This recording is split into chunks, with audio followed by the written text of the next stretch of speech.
ISC Serdam Newsweek.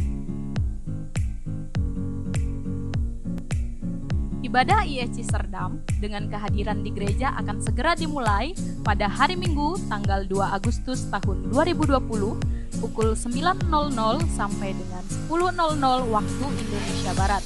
Hanya satu kali ibadah saja untuk saat ini.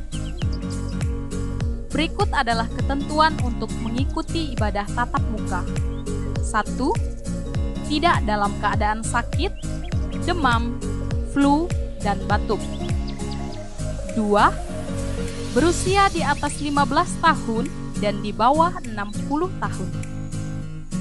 3. Membawa masker atau face shield dari rumah dan dikenakan selama mengikuti ibadah. 4. Bersedia mengikuti protokol kesehatan dalam ibadah. 5. Langsung pulang setelah selesai ibadah dan jangan berkerumun.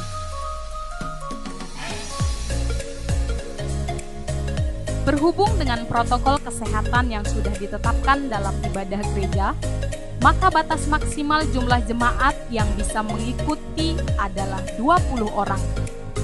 Oleh karena itu, mulai hari Senin sampai Jumat, minggu depan, saudara bisa mendaftarkan dengan mengirimkan SMS atau WA ke nomor HP 0811 5622 238 dengan format daftar ibadah, nama jemaat. Bila mendaftar lebih dari satu orang, harus dicantumkan semua nama jemaatnya. Selanjutnya, saudara akan diinfokan kembali sudah terdaftar atau tempat sudah penuh. Bagi jemaat yang mengikuti ibadah di rumah secara online, akan kami bagikan linknya melalui grup WA atau pribadi. Dan ada perubahan jadwal tayang ibadah secara online, yaitu pukul 09.00 waktu Indonesia Barat setiap minggu. Berikut adalah protokoler kesehatan yang harus dilakukan dalam ibadah tatap muka. Langkah-langkah pencegahan saat ke gereja. Wajib gunakan masker saat memasuki kawasan gereja. Cuci tangan pakai sabun yang disediakan petugas gereja. Cek suhu tubuh sebelum masuk ruangan gereja. Atur jarak duduk sesuai anjuran pemerintah, dan jemaat usia di bawah 15 tahun dan di atas 60 tahun disarankan ibadah di rumah masing-masing. Disiplin diri berarti melindungi sesama.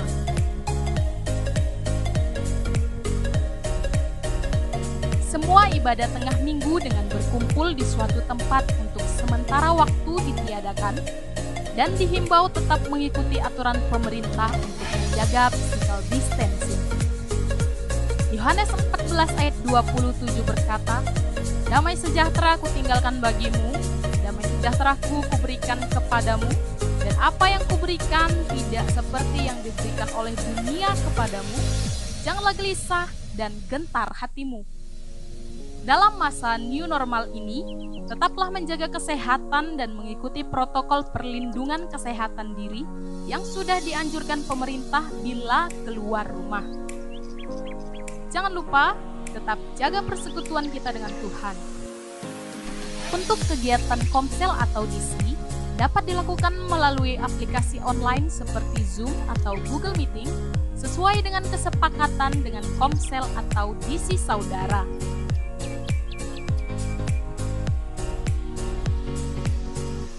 Bagi saudara yang membutuhkan pelayanan jemaat seperti doa dan besuk, sementara ini dapat menghubungi ketua komsel atau DC saudara.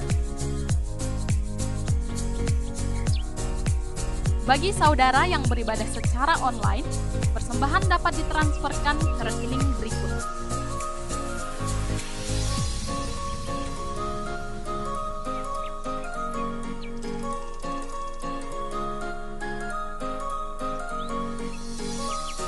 Bukti transfer atau setor bisa saudara foto dan di WA-kan ke saudari Eva, bagian keuangan gereja.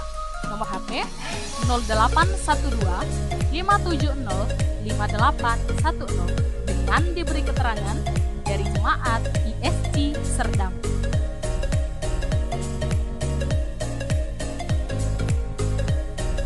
Bagi jemaat yang beribadah di gereja, amplop persembahan dapat diambil di pintu masuk dan persembahan dapat dimasukkan dalam kotak persembahan di belakang setelah ibadah selesai.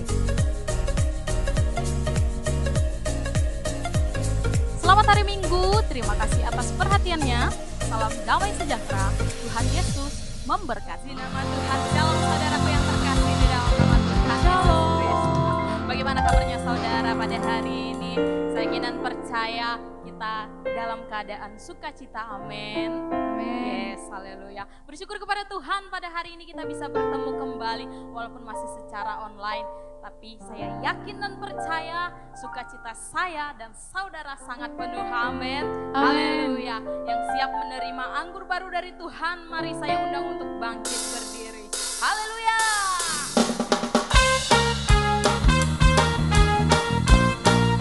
Sambil bertepuk tangan.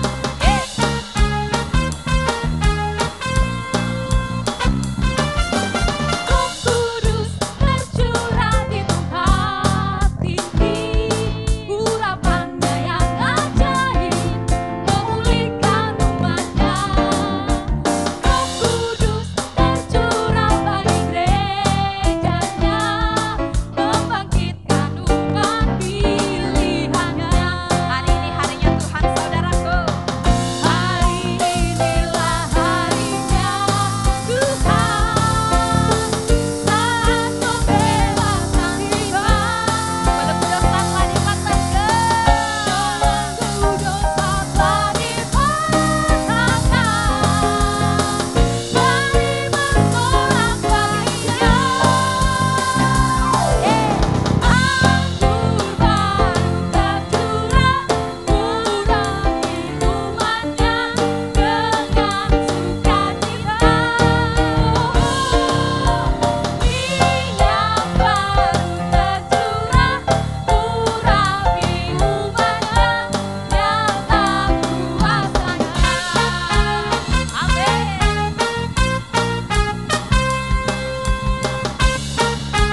saudaraku. Amin. Haleluya. Sebelum duduk, mari tos kiri kanannya.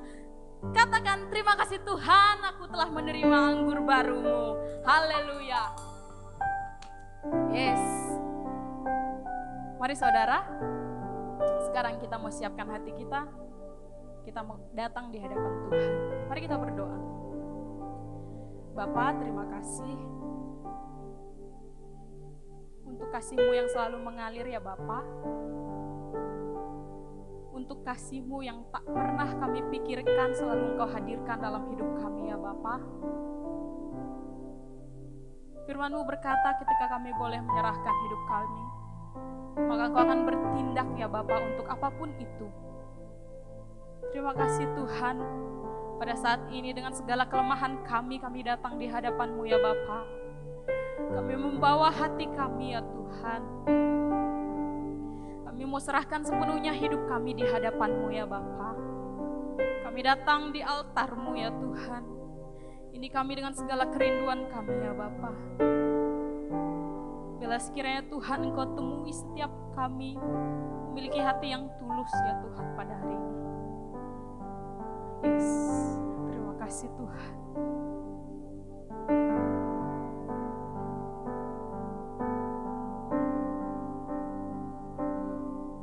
Bila hati terasa berat,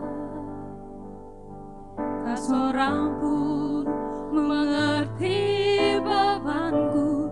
Ku tanya Yesus, apa yang harus ku buat?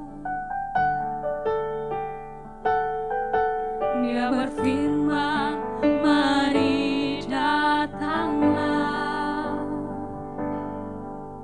Dia selalu pedulikan aku.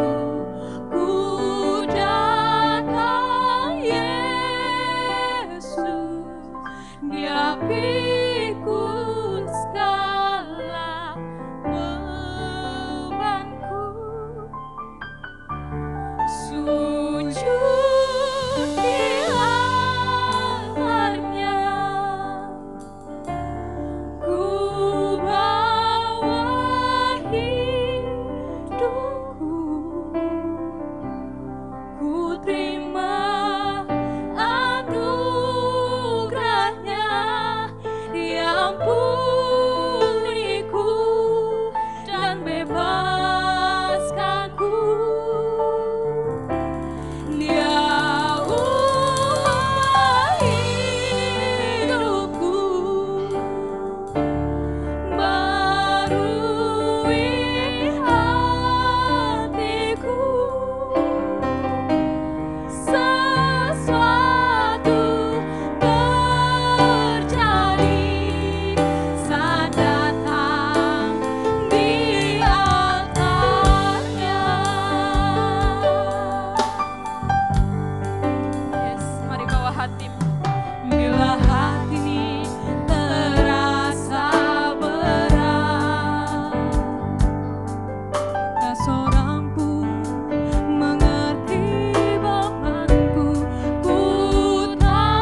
tempat kami untuk mengadu ya Tuhan.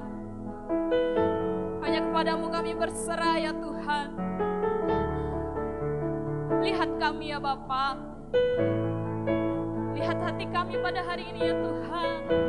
Kami ingin selalu bersekutu dengan-Mu ya Bapa. Tinggallah di dalam kami ya Tuhan. Haleluya.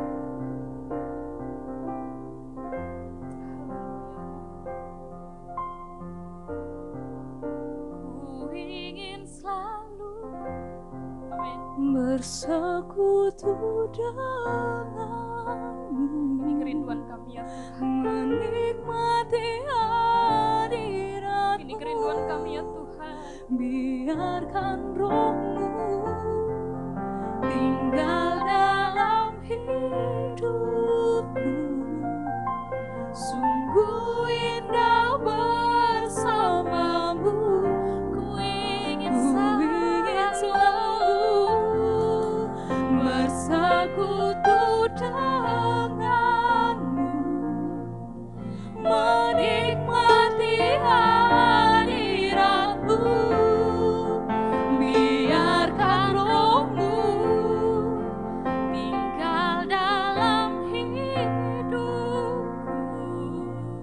Sungguh indah bersamamu selamanya, selamanya. Mari nyatakan dengan sungguh di hadapan Tuhan. Ku ingin selalu bersekutu denganmu. Lihat kami ya Tuhan. Menikmati Hampiri kami ya Bapa. hadirat-Mu. Biarkan Roh-Mu tinggal dalam hidupku. Sungguh indah bersamamu. Ku ingin selalu bersekutu denganmu. Kami mau menikmati hadirat-Mu ya Tuhan. Hadirat-Mu. Kami mau bangun persekutuan yang baik dengan-Mu ya Bapa. Tinggal dalam hidupku. Sungguh indah bersamamu. Ku ingin selalu bersekutu denganmu. Menikmati hadirat-Mu.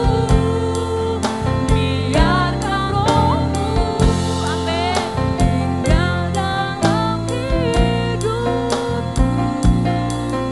Sungguh indah bersamamu selamanya. Ini kerinduan kami ya Tuhan. Anak-anak-Mu sedang berseru ya Tuhan. Bersekutu denganmu. Menikmati hadirat-Mu. Biarkan Roh-Mu tinggal dalam hidupku. Sungguh indah bersamamu. Ku ingin selalu bersekutu denganmu. Menikmati hadirat-Mu. Biarkan Roh-Mu tinggal dalam hidupku.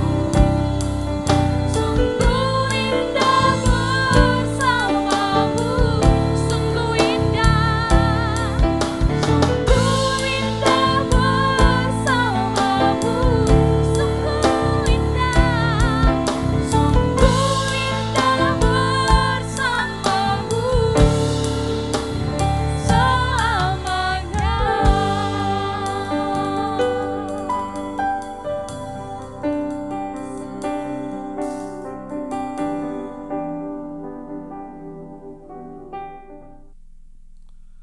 Mari sama-sama kita berdoa di hadapan Tuhan kita Yesus Kristus. Bapa di surga, kami mengucap syukur kepadamu atas kasih, rahmat, anugerah yang sudah Tuhan berikan buat kami semua. Dan selama beberapa bulan ini Tuhan, kami merasakan pemeliharaan-Mu, pertolongan-Mu dalam kehidupan kami Tuhan, dan kasih karunia Allah yang dicurahkan dalam kehidupan kami ya Bapa. Terima kasih juga Engkau terus membimbing kami dengan firman-Mu yang menguatkan kami hari demi hari ya Tuhan, yang terus mengurapi kami dengan Roh-Mu yang kudus ya Allah. Terima kasih. Pada hari ini juga Tuhan, kami minta pengurapan yang baru, hikmat daripada-Mu dan pengertian daripada-Mu ya Roh Kudus, supaya kami boleh mengertikan firman yang disampaikan pada hari ini. Biarlah kami boleh terbuka hati kami dan pikiran kami untuk menerima sesuatu yang penerangan daripada-Mu ya Roh Kudus. Dan bimbing kami kepada jalan-jalan-Mu ya Tuhan, supaya kami tidak salah dalam langkah. Terpuji nama Tuhan, dan kami siap untuk mendengar firman Tuhan lebih lagi. Dan pakailah hamba-Mu ini Tuhan yang tidak ada apa-apanya, untuk menyampaikan isi hati-Mu ke tengah-tengah umat-Mu ya Allah. Di dalam nama Yesus Kristus, haleluya, amin. Shalom, apa kabar saudaraku terkasih dalam nama Tuhan Yesus? Saya percaya semua dalam keadaan baik-baik semua ya saudara. Dan hari-hari ini kita terus tetap berjaga-jaga, menjaga kesehatan kita dengan baik, memakai masker kalau saudara keluar rumah, dan setiap pulang ke rumah saudara mencuci tangan saudara dan membersihkan diri saudara ya. Nah, kalau kita sudah lihat beberapa hari ini dan beberapa bulan ini bagaimana Tuhan menuntun kita, Tuhan mengajar kita tentang Roh Kudus, dan sampai hari ini kita terus belajar tentang Roh Kudus ya. Beberapa bulan ini kita belajar, dan kita belajar siapa itu Roh Kudus, peranannya apa, karyanya dalam kehidupan orang-orang percaya, mulai dari sejak zaman perjanjian lama sampai dengan perjanjian baru, bahkan terus sampai kepada gereja Tuhan sampai sekarang saudara. Nah, lalu kita juga boleh melihat saudara bagaimana cara orang dunia memandang pekerjaan Roh Kudus ini ya saudara.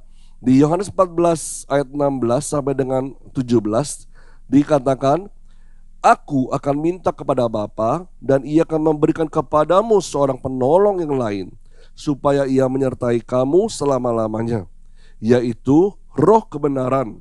Dunia tidak dapat menerima Dia, sebab dunia tidak melihat Dia dan tidak mengenal Dia.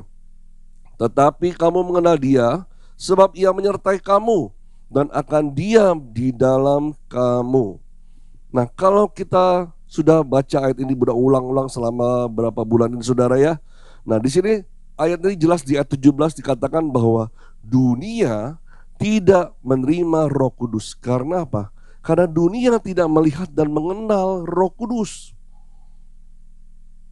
Kalau saudara tanya kepada orang-orang di luar sana, kenal Roh Kudus gak? Tahu Roh Kudus gak? Kalau mereka taunya Tuhan Allah gitu saudara ya. Tapi kalau Roh Kudus mungkin asing buat mereka, dan mereka bahkan tidak mengenal, tidak melihatnya, bahkan sampai karena tidak mengenal, tidak melihatnya ditolak saudara. Jadi jelas apa yang Roh Kudus kerjakan dalam dunia ini ya, dunia tidak menerimanya karena dianggap Roh Kudus itu tidak ada. Nah itu saudara ya. Kalau seperti ini apakah kita wah ini orang Kristen ini perlu marah nih gitu ya. Mereka menghujat Roh Kudus. Kenapa? Mereka tidak tahu siapa itu Roh Kudus. Tetapi ketika kita orang percaya sudah tahu ada Roh Kudus dan kita menolak Dia, saudara, itu sangat-sangat mendukakan hati Roh Kudus. Ya, kita sudah bahas di minggu lalu tentang mendukakan Roh Kudus, saudara. Jangan sampai kita sebagai orang percaya juga menghujat Roh Kudus, saudara ya. Nah, kalau orang-orang dunia mungkin bisa dikatakan dia menghujat Roh Kudus, ketika dia menolak Yesus itu juga menghujat Roh Kudus, saudara. Ya. Nah, di sini dikatakan bahwa dunia mungkin tidak melihat siapa itu Roh Kudus. Dunia mungkin tidak mengenal Roh Kudus, tetapi saudara, apa yang dikerjakan oleh Roh Kudus ini sudah lama dunia merasakannya. Walaupun tidak lihat, tidak mengenal, tapi dunia merasakan pekerjaan Roh Kudus. Walaupun mereka sama-sama tidak mengerti siapa itu ya saudara ya. Bagaimana itu bisa terjadi? Nah, kalau orang dunia mengatakan, wah saya dapat intuisi nih. Wah, suara hati saya berbicara begini nih. Iya. Ada yang membisikkan atau timbul di dalam pikirannya seperti ini, ide-ide seperti ini. Nah, inilah istilah-istilah yang seringkali orang dunia pakai atau katakan tentang Roh Kudus, walaupun mereka tidak mengerti tentang Roh Kudus, saudara. Kita sebagai orang percaya tahu bahwa ini semua adalah karya Roh Kudus, pekerjaan Roh Kudus. Tetapi orang dunia tidak tahu, saudara. Nah, coba kembali kita mau flashback sebentar, saudara ya. Ketika saudara dulu belum mengenal Yesus dan lahir baru. Pernahkah saudara berpikir bahwa keputusan yang saudara ambil untuk menerima Yesus dan keselamatan di dalam lahir baru itu andil dan pekerjaan dari Roh Kudus? Mungkin saudara nggak kepikir, saudara itu tidak menyadarinya, saudara ya. Nah, saudara baru menyadari setelah saudara percaya Yesus dan mempelajarinya dan baca di Alkitab ada Roh Kudus di situ. Tetapi waktu saudara sebelum lahir baru dan menerima Yesus, saudara mungkin nggak pikir, kok saya bisa terima Yesus ya? Saya kok bisa lahir baru ya? Dulu saya tuh nakal banget orangnya. Dulu saya orangnya wah jahat banget gitu loh. Tapi kok tiba-tiba saya bisa bertobat? Tanpa saudara sadari, itulah pekerjaan atau misi Roh Kudus di dalam hidup kita, saudara. Ketika Roh Kudus berbisik di hati kita saat itu saudara ya, waktu saudara belum bertobat, saudara merasa dorongan hati di dalam diri kita untuk mau bertobat dari dosa-dosamu. Ketika Roh Kudus menyentuh hati kita di saat pertama kali gitu ya, saudara mungkin masuk ke dalam gereja, saudara rasakan hadirat Tuhan dan saudara bisa menangis waktu saudara memuji menyembah Tuhan. Aduh, saudara pikir, aduh ini saya terbawa perasaan deh gitu ya. Tapi tanpa saudara tahu bahwa itulah pekerjaan Roh Kudus di dalam hati saudara. Di saat saudara belum percaya Yesus atau saudara belum menerima keselamatan dari Allah. Tapi Roh Kudus sudah mulai bekerja dalam diri kita. Roh Kudus sudah mulai bekerja menyentuh hatimu, membuka pikiranmu, saudara, dan supaya saudara sadar bahwa saudara telah hidup dari dosa-dosamu dan sekarang waktunya untuk beralih untuk diselamatkan, beralih untuk dibenarkan di dalam Yesus Kristus. Sampai suatu ketika saudara memutuskan, ya, mulai saat ini saya mau ikut Yesus. Mulai saat ini saya mau menerima keselamatannya dan saya mau dibaptis. Disitulah nyata benar, saudara, pekerjaan atau peranan Roh Kudus di dalam hidup kita. Sungguh sangat luar biasa sehingga sampai mau kita bertobat dari dosa-dosa kita dan akhirnya kita memutuskan saya mau dibaptis. Ketahui saudara, itu bukan atas kehendakmu sendiri, ya. Itu tapi kuasa Roh Kudus bekerja dalam dirimu, mengubah hatimu, mencelikkan mata rohanimu untuk melihat kebenaran yang sesungguhnya bahwa selama ini kita berada di jalan yang salah, kita berada di jalan yang sesat.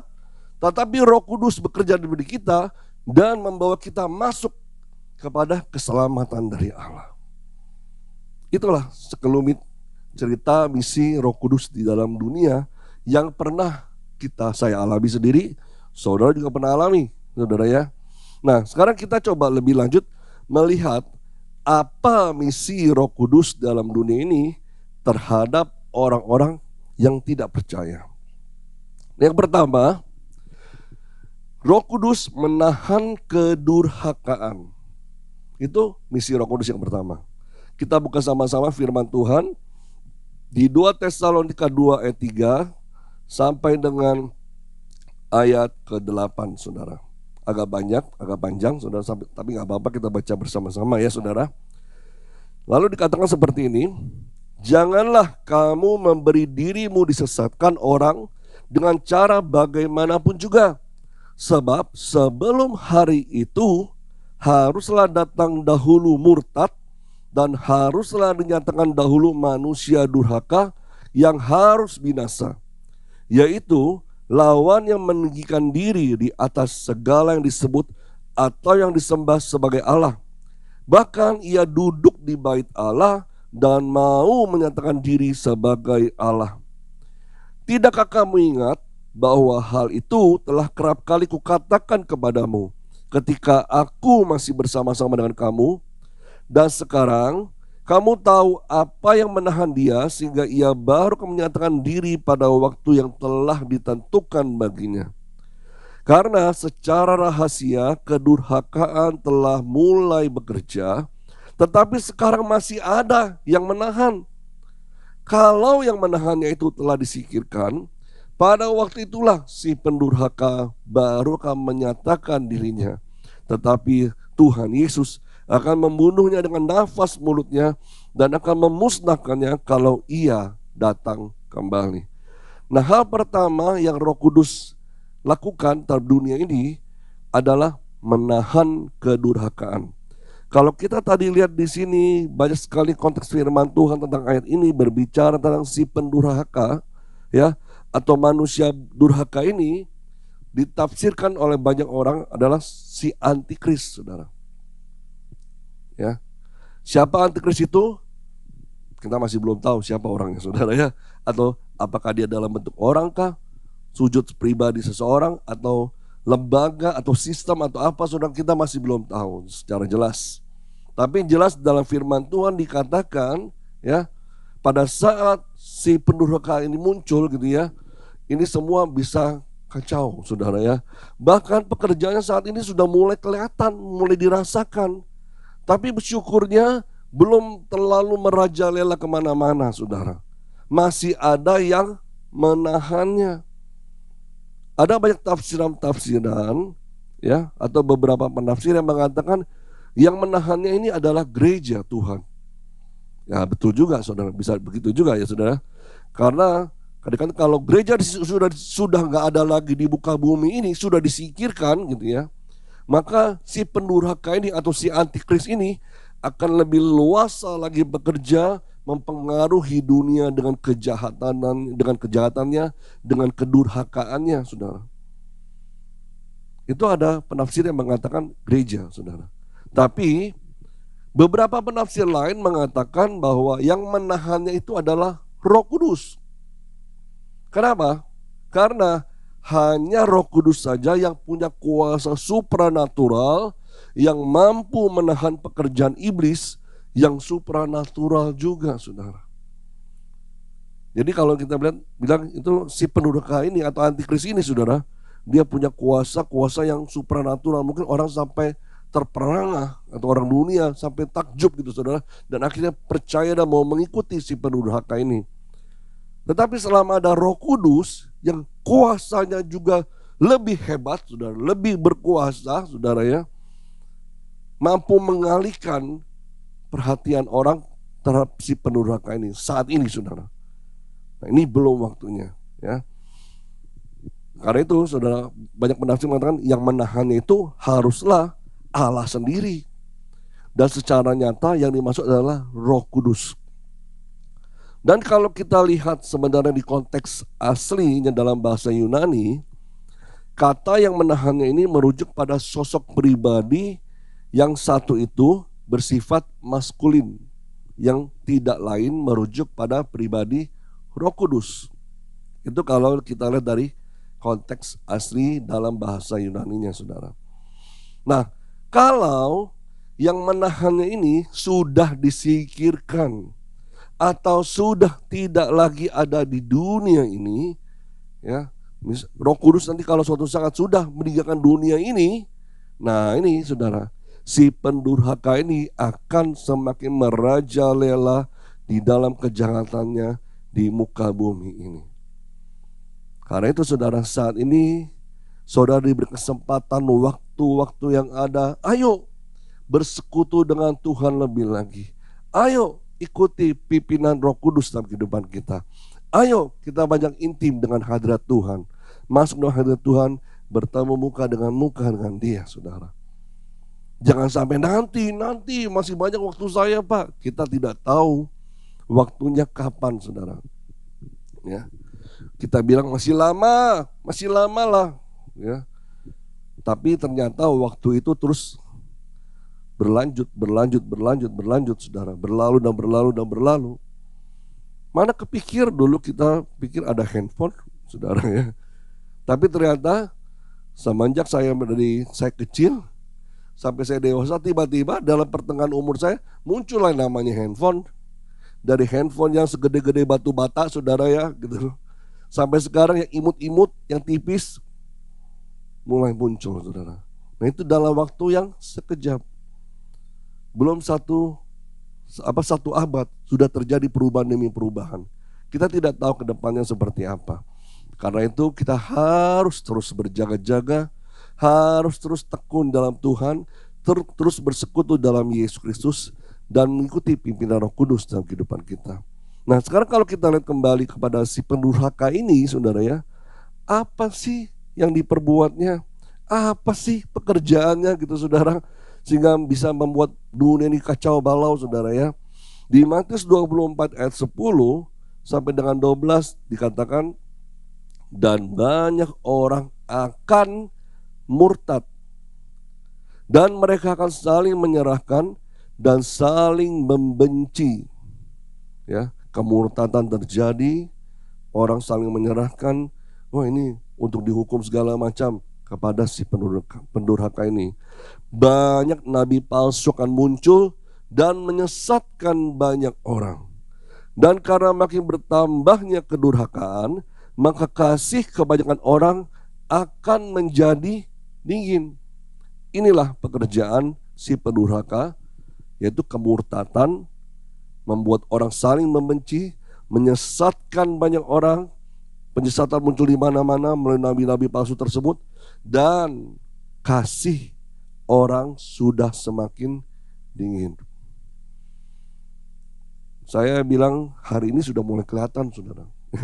Saat-saat ini sudah mulai kelihatan orang sudah nggak saling peduli, ya, orang sudah saling nggak memperhatikan, lu gue gitu saudara ya, nggak mau tahu keadaan orang lain. Yang penting saya oke saja, saya baik-baik saja saudara.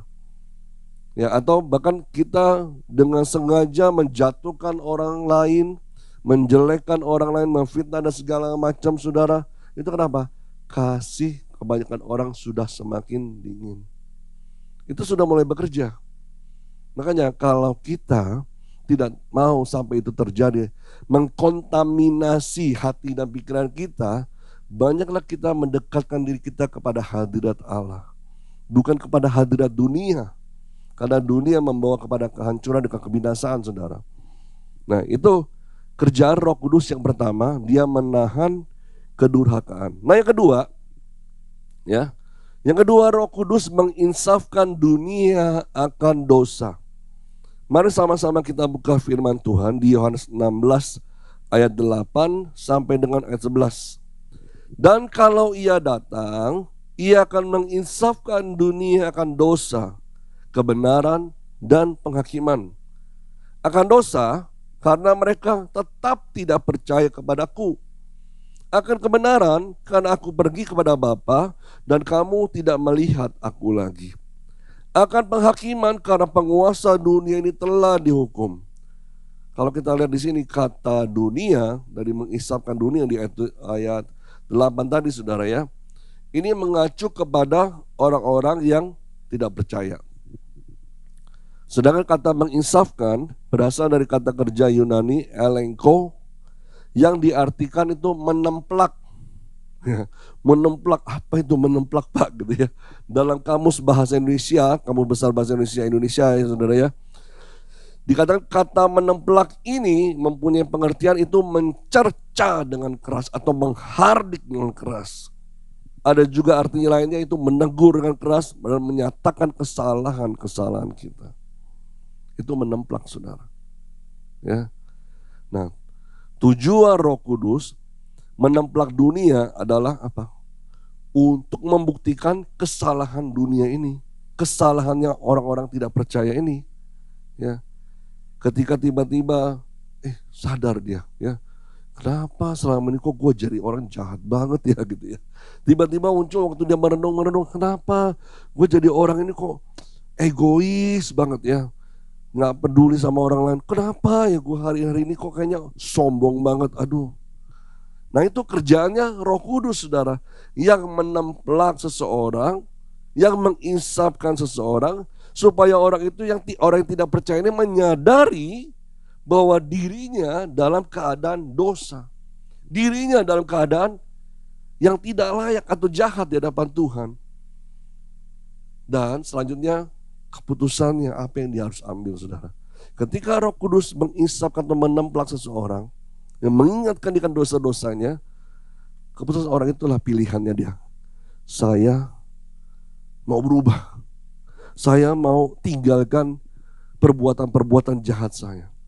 Saya mau meninggalkan keserakahan saya. Saya mau meninggalkan ketidakpedulian saya. Saya mau meninggalkan keegoisan saya. Itu pilihan dari dirinya untuk bertobat, saudara. Ya, pilihan dari dirinya. Tapi bisa juga sebaliknya, saudara. Roh Kudus sudah menemplak orang itu, ya, untuk dia mengingatkan tentang dosanya, kejahatannya. Tetapi orang yang tidak percaya ini akhirnya memilih, hidupku sudah begini, sudah kacau gitu ya. Nggak bisa lagi diselamatkan, nggak bisa lagi diubahkan, yang sudah gini udahlah ginilah. Dia akhirnya tetap tidak mau bertobat, melanjutkan kehidupannya dalam dunia kejahatan atau dunia kedurhakaan, saudara. Tapi yang jelas, apa yang Roh Kudus sudah kerjakan dalam dirinya, itu sebenarnya butuh respon hati dari orang-orang yang ditemplaknya ini.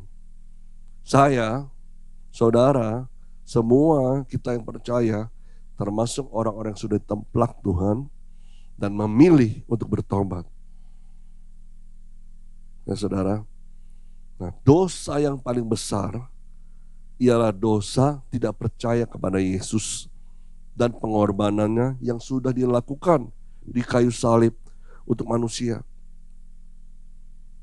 Roh Kudus meyakinkan manusia dari dosa yang besar ini, dan hanya melalui Yesuslah satu-satunya jalan keselamatan dan penghapusan dosa itu.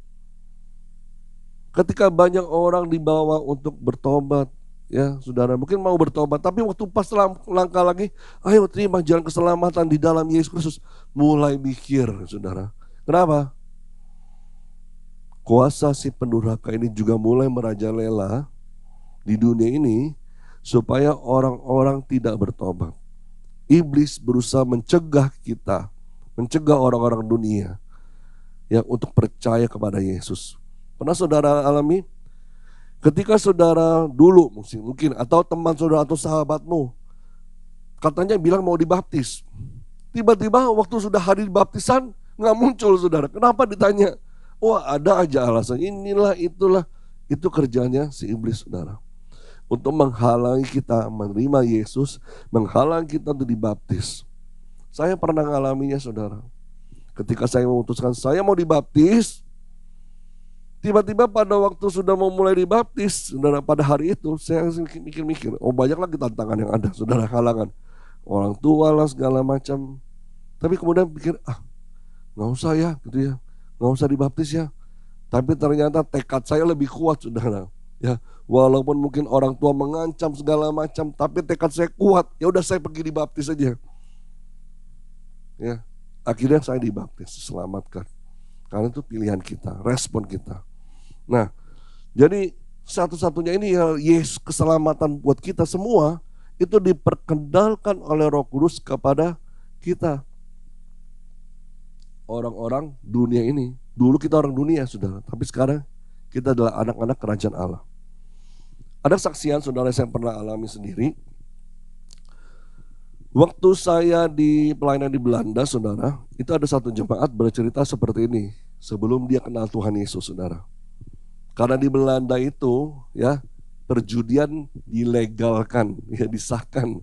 Jadi ada sebuah kasino yang cukup besar di sana, itu sah-sah saja buat orang Belanda, saudara.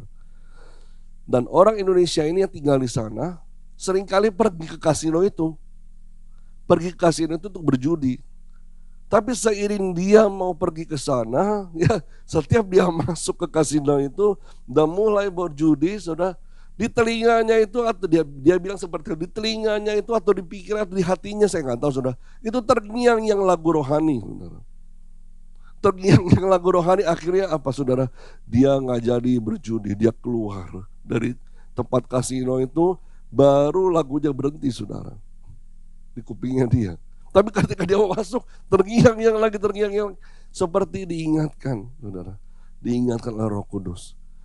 Kamu jangan buat dosa, kamu jangan lagi berjudi, ya, tinggalkan dunia lamamu. Dan akhirnya puji Tuhan saudara, orang ini mau bertobat, meninggalkan dunia perjudiannya, ya, tidak lagi ke kasino, dan sekarang sudah menerima Yesus Kristus Tuhan sebagai juru selamat pribadinya. Itu kerjaannya Roh Kudus yang mengisapkan dunia dari dosa. Nah itu kita juga pernah mengalaminya saudara, amin. Nah hal yang ketiga saudara, apa misi Roh Kudus dalam dunia ini? Roh Kudus bersaksi tentang kebenaran di dalam Yesus. Roh Kudus bersaksi tentang kebenaran dalam Yesus. Hanya Roh Kudus yang memampukan setiap orang percaya, ya, setiap orang percaya saya bilang saudara, untuk bersaksi tentang kebenaran di dalam Yesus kepada orang-orang yang belum percaya, kepada orang-orang yang belum percaya. Jadi orang percaya ini diberi kemampuan, ya, kasih karunia, kuasa untuk bersaksi kepada orang-orang yang belum percaya tentang siapa itu kebenaran dan bagaimana bisa menuju kepada kebenaran itu, yaitu Yesus Kristus. Hanya Roh Kudus yang menggerakkan hati orang percaya. Hanya Roh Kudus yang memampukan itu saudara di dalam diri kita semua. Ya. Di Kisah Rasul pasal 5 ayat 30 sampai dengan 32 itu bercerita tentang suatu saat ketika Petrus dan Yohanes sedang disidang dalam satu sidang mahkamah agama. Ya. Tapi kemudian Petrus mampu ngomong segala macam, ya, bersaksi tentang Yesus, dan dia akui bahwa kesaksian itu dari Roh Kudus. Mari sama-sama kita baca ya saudara. Kisah 5 ayat 30 sampai dengan 32. Allah nenek moyang kita telah membangkitkan Yesus yang kamu gantungkan pada kayu salib dan kamu bunuh.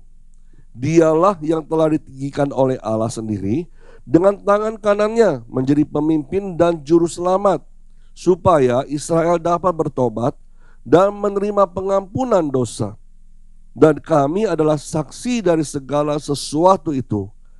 Kami dan Roh Kudus, tolong garis bawahi saudara, kami adalah saksi dari segala sesuatu itu, kami dan Roh Kudus yang dikaruniakan Allah kepada semua orang yang mentaati Dia. Dari pernyataan Petrus ini jelas menyebutkan bahwa kesaksian Petrus, ya, kesaksian Petrus dan Yohanes tentang Yesus sebagai kebenaran dan keselamatan datangnya dari Roh Kudus yang memulainya dengan berkolaborasi dengan Dia. Ya. Roh Kudus tadi yang kedua dikatakan menginsafkan dunia akan kejahatannya. Ya, sudah diinsafkan. Nah sekarang Roh Kudus juga ingin kita orang percaya ini digerakkan untuk bersaksi.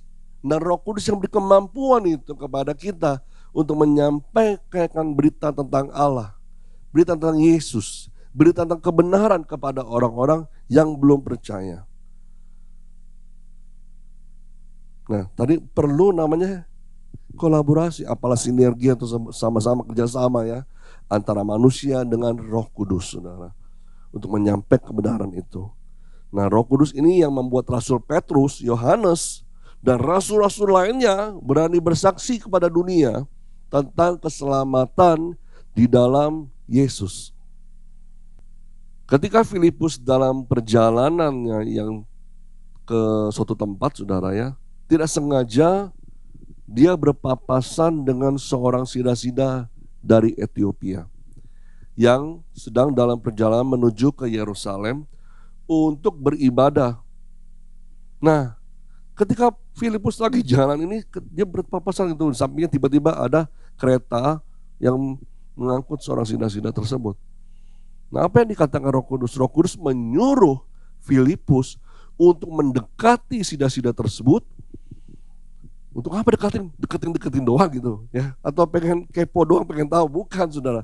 Ternyata ya Roh Kudus punya misi mengajak Filipus untuk berkolaborasi, bekerja sama untuk menyampaikan berita tentang kebenaran.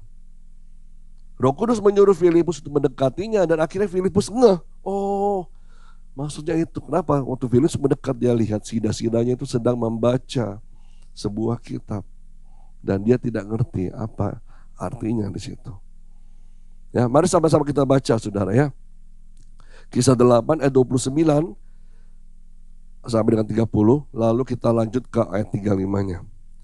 Lalu kata Roh kepada Filipus, pergilah ke situ dan dekatilah kereta itu.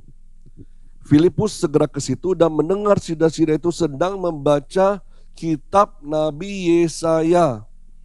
Nah ini saudara, waktu dia baca kitab Nabi Yesaya, dia nggak ngerti saudara. Tapi Filipus ngeh, kenapa? Disuruh Roh Kudus saudara. Kata Filipus, mengertikah Tuhan apa yang Tuhan baca itu? Nah lalu kita lihat ayat 35 ya saudara ya.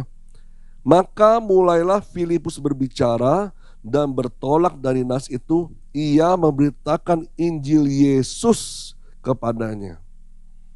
Nah kemudian kita tahu bahwa akhirnya sida-sida ini jadi percaya ya, dan akhirnya minta dibaptis. Itu kerjanya Roh Kudus saudara. Ada seorang ahli teologi yang bernama J. Wesley Briel. Dia mengatakan kita patut berhati-hati supaya kita masing-masing menjadi alat di tangan Roh Kudus, dan supaya tidak ada dosa di dalam diri kita sehingga menjadi penghalang bagi pekerjaan Roh Kudus. Nah kalau tadi saudara mengalami peristiwa seperti Filipus tadi, ya Roh Kudus berkata atau berbicara di hatinya Filipus, dekati kereta itu. Aduh ngapain deketin gitu ya. Mungkin sih kalau saudara jadi Filipus, saudara bikin 2 kali 3 kali, ngapain saya deketin itu sida-sida orang itu iya. Dia penguasa loh, dia punya jabatan besar, ngapain saya deketin dia? Bikin malu aja gitu saudara. Udahlah nggak usah lah. Tapi saudara Filipus ini nurut apa kata Roh Kudus. Nah itu artinya apa? Kita mau berkolaborasi, kerjasama dengan Roh Kudus, tidak menghalangi pekerjaan Roh Kudus. Tapi yang terjadi seringkali kita ini enggan. Ketika Roh Kudus menyuruh kita sesuatu, menyuruh kita untuk melakukan sesuatu, atau berbicara kepada orang lain, atau mendoakan orang lain, saudara, kita enggan, kita menolak, kita merasa, aduh nggak bisa lah Tuhan gitu ya. Atau saudara merasa, aduh panas digini, ini kayaknya bukan Roh Kudus nih kalau saya sampai grogi gini gitu ya. Ini bukan Roh Kudus nih ya. Tapi sebenarnya itu Roh Kudus bekerja dalam diri kita untuk mengajak kita berkolaborasi dengannya. Karena kita belum terbiasa, sehingga itu yang terjadi saudara kehidupan. Mungkin panas dingin, grogi, tapi kalau sudah terbiasa, oh ya ngerti, paham. Ini Roh Kudus yang mau saya lakukan ya. Nah ketika kita percaya kalau Roh Kudus mau pakai kita, tentunya dia juga percaya bahwa kita yang dipakainya ini bisa saudara, asal kita mau. Kuncinya satu, asal kita mau saudara. Tapi banyak kan mau apa tidak saudara? Seorang jawab sendiri ya. Jadi gini saudara, saudara pernahkah bertemu dengan orang yang bertanya-tanya tentang Tuhan kepada saudara? Tetapi karena saudara enggan membahasnya, saudara akhirnya mencoba untuk mengalihkan pembicaraan ke topik yang lain. Jadi nggak bahas soal Tuhan, jadi bicara soal gimana kesehatan kamu, gini, gimana tadi keadaannya kamu, bahas yang lain untuk mengalihkan pembicaraan soal Tuhan. Padahal orang itu lagi bertanya tentang Tuhan kepada kita. Tapi karena kita enggan, akhirnya berita kebenaran itu tidak sampai kepada dia. Padahal Roh Kudus sedang bekerja kepada orang itu untuk menginsafkan dia. Tapi kita ini yang menghalangi pekerjaan Roh Kudus, membatasi untuk memberitakan kebenaran kepada orang tersebut saudara. Atau saudara pernahkah melihat orang lain yang bukan Kristen, yang sedang susah, entah karena masalahnya atau karena penyakitnya saudara ya. Tetapi saudara enggan untuk berbicara kepadanya tentang solusi jawaban hanya bisa melalui Yesus. Nggak mau kasih tahu tentang Yesus kepadanya. Oh, kamu lagi sakit ya, gini. Udah ke dokter aja gini. Ya, saudara. Aduh, kamu lagi sakit ya. Udah, oh, kamu nih begini-gini sih, pakai banyak makan ini segala macam. Nah, itu nggak ada solusi tentang Yesus buat dirinya. Atau bahkan berdoa buat orang itu, saudara. Ya. Atau pernahkah saudara bertemu kerabatmu atau sahabatmu yang terbaik sudah bertahun-tahun kenal, ya, tapi belum percaya Yesus. Dan saudara belum pernah bicara soal Yesus kepadanya sedikit pun. Kenapa? Takut. Nanti kalau saya bicara soal Yesus sama orang ini, kan dia sudah jadi sahabat saya, orang yang saya dekat sama dia. Nanti kalau saya bicara soal Yesus, nanti dia menjauhi saya lagi.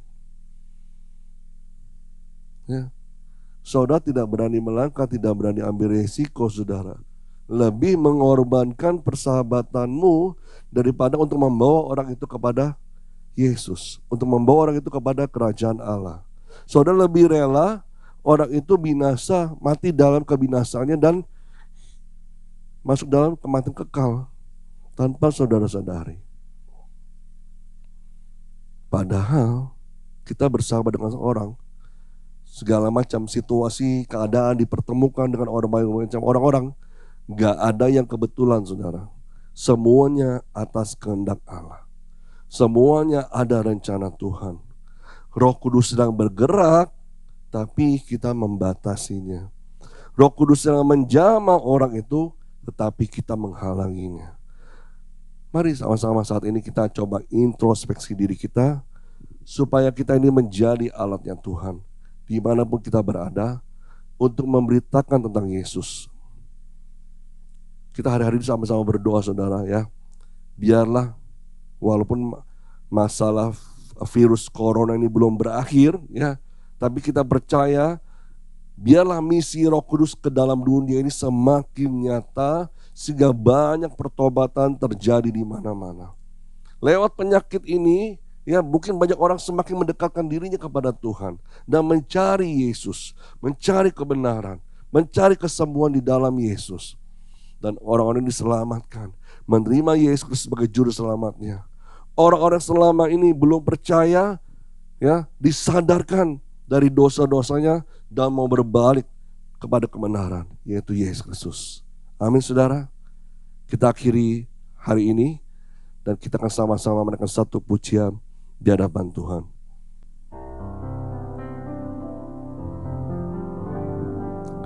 Terima kasih Tuhan. Terima kasih Roh Kudus. Kami ucap syukur kepadamu buat firman yang boleh disampaikan pada hari ini. Haleluya, haleluya. Curahkan Tuhanku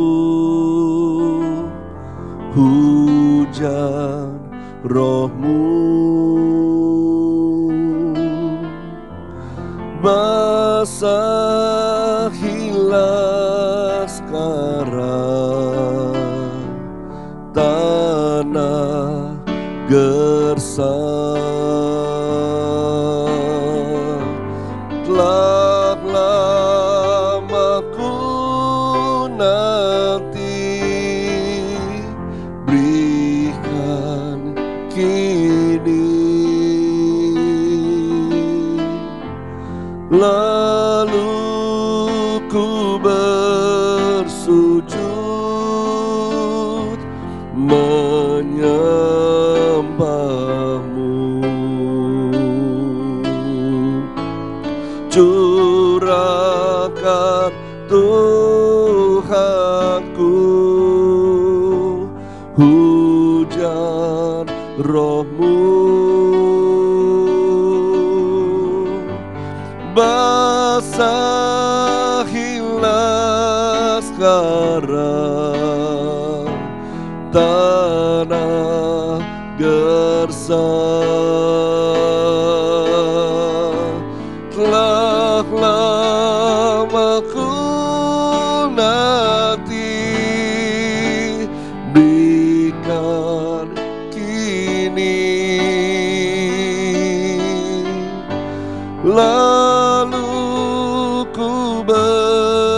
bersujud menyembahmu. Telah lama ku nanti, berikan kini. Lalu ku bersujud menyembahmu. Lalu ku bersujud menyembahmu. Hirala masyanda, hirala masyanda ya la masyando, orala masyanda la ya la masyande, ala masyanda la ya la masyanda la bo. Ya Roh Kudus, curahkanlah kuasa-Mu.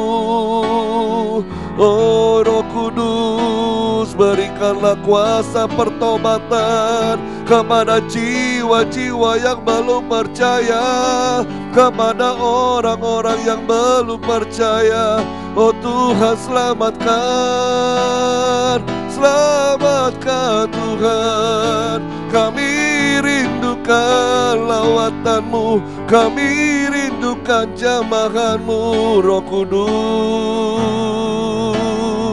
atas dunia ini. Kami percaya kepadamu ya Roh Kudus. Bekerjalah, tercurahlah di berbagai tempat di belahan dunia ini ya Tuhan. Jamahlah setiap orang-orang yang belum percaya kepadamu Tuhan, sehingga mereka boleh bertobat, diinsapkan ya Tuhan dari cara hidup yang lama, dari dosa-dosa mereka dan kejahatan-kejahatan mereka ya Tuhan.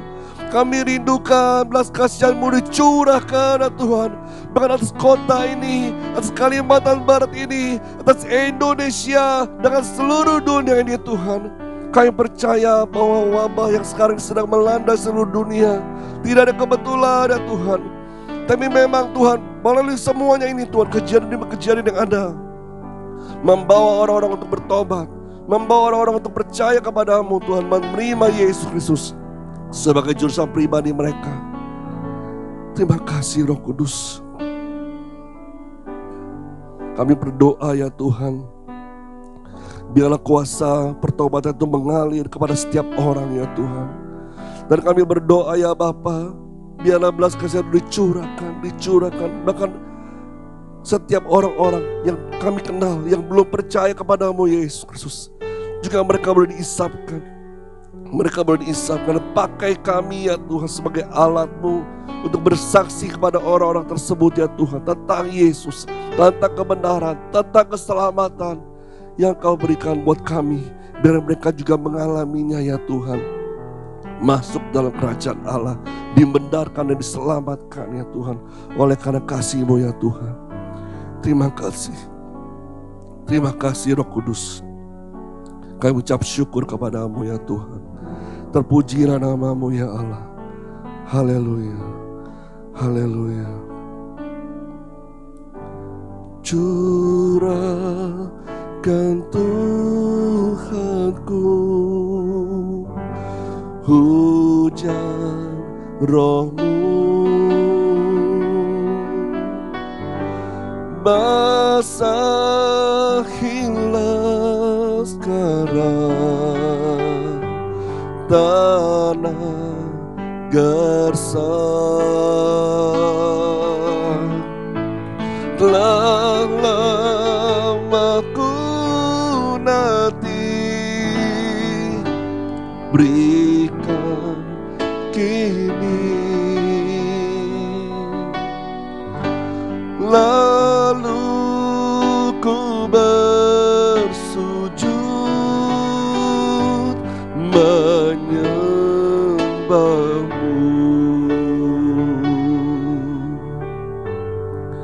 Terima kasih Tuhan Yesus. Kau telah berikan Roh Kudus buat kami semua. Untuk kami mempunyai seorang penolong yang mendampingi kami, mengingatkan kami. Dan hari ini Roh Kudus mengingatkan kami untuk berdoa bagi dunia ini. Berdoa bagi orang-orang yang belum percaya. Berdoa sehingga mereka dijamah oleh Engkau, diinsapkan oleh Engkau ya Tuhan. Dan mereka menerima pertobatan dan menerima Yesus Kristus sebagai jurusan pribadi mereka ya Tuhan. Kami berdoa ya Bapa, kasih-Mu melanda seluruh dunia ini ya Allah. Melanda Indonesia, melanda Kalimantan Barat ini, melanda Pontianak dan Kuburaya Tuhan. Oleh kasih anugerah-Mu yang berlimpah-limpah ya Bapa. Terima kasih Tuhan Yesus. Terima kasih Tuhan Yesus, ucap syukur. Dan saat ini kami juga berdoa Tuhan, untuk setiap keluarga demi keluarga di rumah mereka masing-masing. Kau berkati satu persatu, dan kasih anugerah yang luar biasa. Suami-suami, istri-istri, dan anak-anak Kau berkati, sehingga terjadi keharmonisan di dalam rumah tangga mereka. Engkau juga berkati setiap pekerjaan usaha yang mereka lakukan ya Tuhan. Semua dibuat berhasil. Engkau beri kecukupan, kelimpahan dalam segala hal ya Tuhan. Dan juga setiap anak-anak mereka yang kuliah, yang sekolah, Engkau juga berkati dengan kepandaian, kepintaran, kecerdasan ya Tuhan. Oleh karena kasih karunia Allah menyertai mereka selalu ya Tuhan. Terima kasih Bapa, ucap syukur. Kami juga berdoa buat pemerintah Indonesia, diberikan hikmat, takutkan Tuhan dalam memimpin dan mengatur negara dengan bijaksana ya Allah. Sehingga setiap kebijakan-kebijakan yang keluar dari pemimpin-pemimpin kami Tuhan, itu adalah daripada-Mu juga ya Allah. Kedaulatan-Mu Tuhan yang ada atas Indonesia ini, atas negeri ini Tuhan, kami serahkan seluruhnya dalam tangan-Mu saja ya Allah. Terima kasih Tuhan, ucap syukur. Kami juga berdoa Tuhan untuk rencana ibadah minggu depan dengan tatap muka ya Tuhan, yang akan segera dimulai di awal bulan Agustus ini ya Allah. Kami percaya Engkau yang memberikan kami kasih karunia, kesempatan dan perkenanan-Mu Tuhan, untuk bisa memulai ibadah kembali ya Bapa di tempat ini ya Allah. Sehingga umat-Mu bisa berkumpul, memuji menyembah Tuhan, dan mendengar firman Tuhan lebih lagi ya Allah. Dan mereka semua dibangun oleh karena kasih karunia Allah berlimpah-limpah. Dan sebentar kami akan pulang ke rumah masing-masing, dan diberkati dengan segala hal kebaikan-Mu menyertai kami semua. Dan kami percaya Engkau juga menyertai kami dimanapun kami beraktivitas, dengan berkat terbaik dari Allah Bapa, berkat yang terbaik dari kasih Tuhan Yesus Kristus menyertai kita semua, dan kuasa Allah Roh Kudus dari sekarang sampai selama-lamanya, sampai kedatangan Tuhan Yesus yang kedua kalinya menjemput kita semua di awal-awal permai. Kita semua telah diberkati Tuhan. Sama-sama katakan amin. Selamat hari Minggu, Tuhan Yesus berkati saudara. Haleluya.